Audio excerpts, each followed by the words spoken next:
This is the story of Lucius Annaeus Seneca, the highborn behind timeless Stoic principles that continue to influence us today. Seneca was born in Córdoba, Hispania, around 4 BC, into a wealthy and prominent family.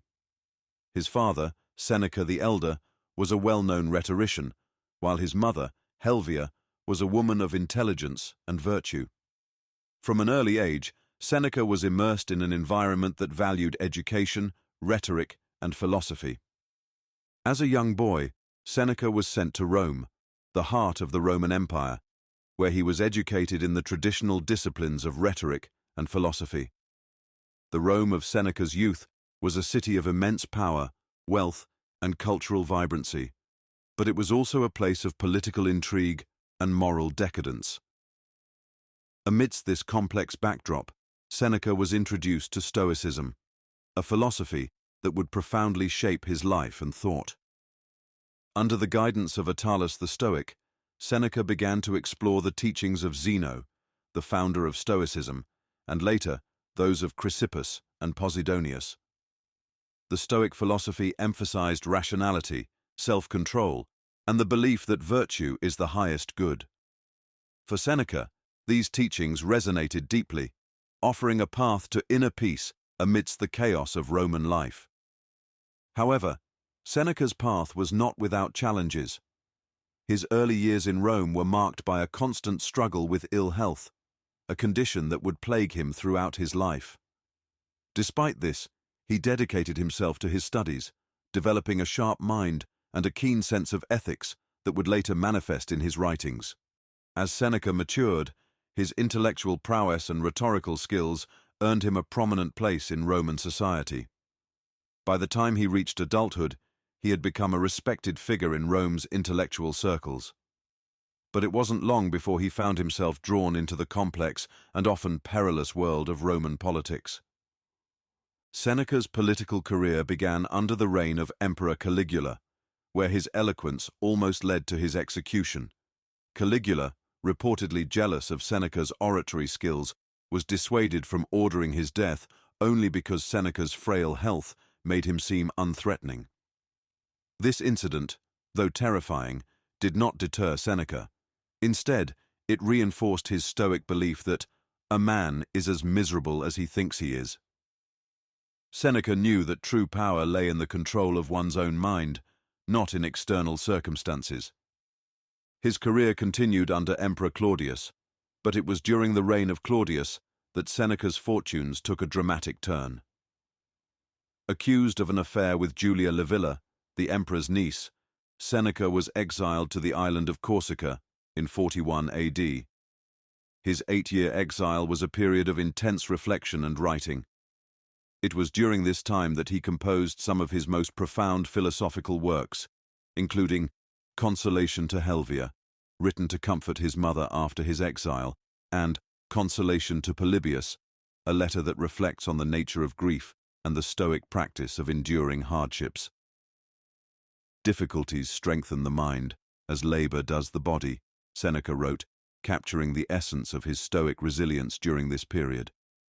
He often reflected that we suffer more often in imagination than in reality, a sentiment that guided his thoughts as he endured the solitude and challenges of exile.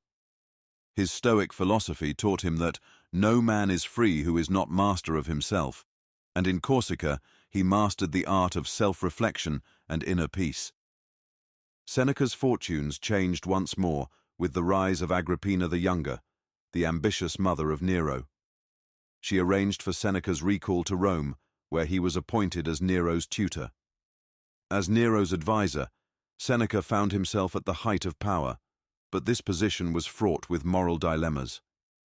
He attempted to guide Nero with Stoic principles, constantly reminding the young emperor that it is not the man who has too little, but the man who craves more that is poor.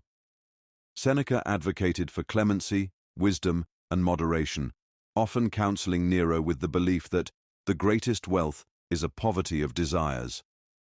However, the increasingly tyrannical behavior of Nero would test Seneca's beliefs to their limits. It was during these years that Seneca authored some of his most enduring works, including Letters from a Stoic, On the Shortness of Life, and On Anger. In these writings, he offered profound insights into the human condition. "It is not that we have a short time to live, but that we waste a lot of it," Seneca famously wrote, emphasizing the importance of time management and living a life of purpose. His philosophy of time also urged others to begin at once to live and count each separate day as a separate life.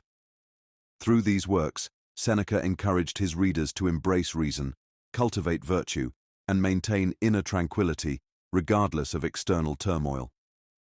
As Seneca's influence over Nero grew, so too did the challenges of navigating the increasingly dangerous political landscape of Rome.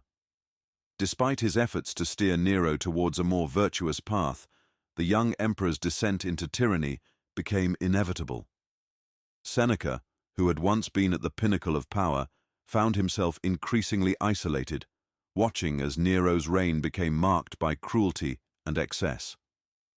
Recognizing the perilous nature of his position, Seneca sought to retire from public life. He withdrew from the court, requesting to spend his remaining years in quiet study and writing. However, the shadow of Nero's paranoia loomed large. In 65 AD, Seneca was implicated in the Pisonian conspiracy, a plot to assassinate Nero. Whether Seneca was truly involved remains a subject of historical debate, but the outcome was clear. Nero ordered Seneca to take his own life. In his final moments, Seneca attempted to console his wife, Paulina, urging her to live on with the courage and strength that Stoicism demanded. Even in death, he was the embodiment of his philosophy, demonstrating that a wise man is content with his lot, whatever it may be, without wishing for what he has not.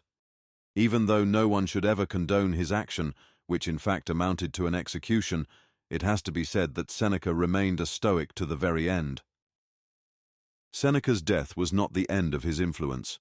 His writings continued to resonate through the centuries, inspiring generations of thinkers, leaders, and ordinary people seeking guidance in their lives.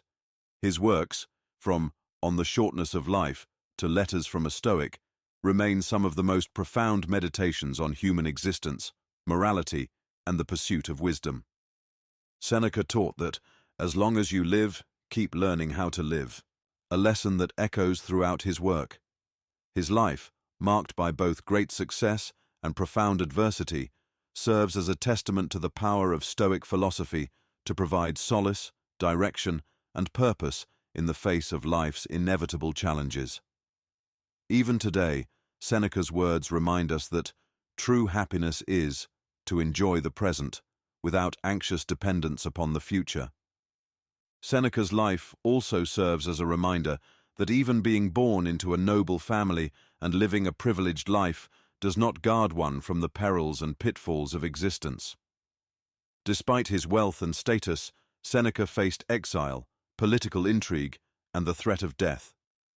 It was his Stoic philosophy, his commitment to wisdom, and his belief in the power of the mind over external circumstances that allowed him to navigate these challenges with resilience and grace. Seneca's legacy teaches us that true strength lies not in our circumstances, but in our response to them. If you liked the video, consider giving a like and hitting that old subscribe button, and check out some of my other videos if you're in the mood. See you in the next video, friends.